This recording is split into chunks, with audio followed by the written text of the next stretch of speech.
तो आप क्या करोगे अगर आपको पता चले कि आपका एक बचपन का दोस्त जो कि आपसे 1200 किलोमीटर दूर रहता है वो आज आपके शहर वापस आया है।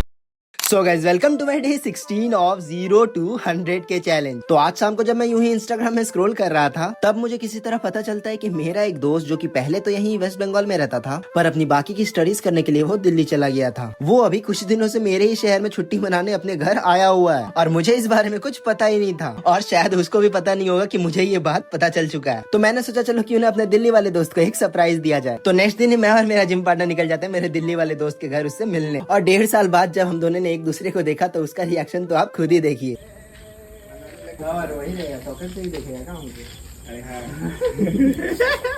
मेरे दिल्ली वाले दोस्त को तो पहले बिल्कुल यकीन ही नहीं हो रहा था कि मैं उसके घर सच में आ गया हूँ, पर मेरे दोस्त का रिएक्शन देखकर तो अब मैं भी खुश हूँ कि उसे मेरा ये सरप्राइज पसंद आया। लेकिन इतनी जल्दी तो मैं अपने दिल्ली वाले दोस्त को छोड़ने वाला नहीं था। तो हम तीनों एक ही बाइक पर बैठ के निकल जाते हैं इस शाम को मेमोरेबल बनाने के लिए। तो सबसे पहले हम पहुंच जाते हैं हमारे यहाँ की सबसे फेमस बालिका चाय वाले के पास, जहाँ हम तीनों ने एक स्पेशल चाय ऑर्डर कर दी। पर मेरा जिम पार्टनर तो अभी से सोचने लगा कि इनके पैसे कौन देगा। बहुत महंगा चाय है। और ऐसा इसलिए था क्योंकि इन दोनों को यहाँ का चाय का टेस्ट पता नहीं था। पर एक चाय का चुस्की लेने के बाद इन दोनों के मुंह से मैंने वही सुना जो मैं सुनना चाहता था।